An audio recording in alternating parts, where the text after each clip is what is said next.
Merong nagaganap na epidemic ngayon sa ating bansa at lumalala ang epidemic na ito.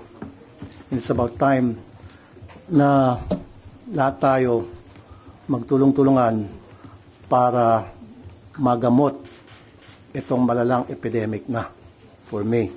Example, recently, merong bus driver na nahuli ng mga pasahero habang nagmamaneho, nag-online gambling.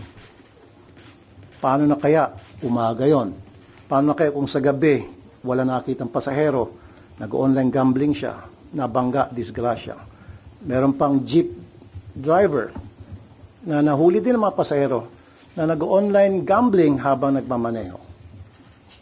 And meron pang sa PTEX ata yun, ni-raid ng mga pulis, lahat ng mga bus drivers lulong sa online gambling. Napakarami ng taong lulong dito sa online gambling kasi napakadali ma-access.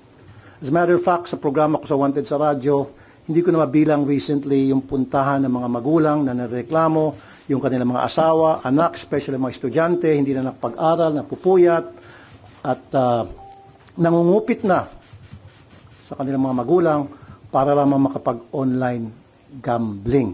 Especially itong scatter. Sobrang lala na. Something has to be done. That's why I'm filing a bill na total stop, hindi yung regulated, hindi yung strictly regulated. For me, no. It has to stop. Grabe na. Kailan tayo titigil kung bagsak na ang ating bansa, ang ating lipunan?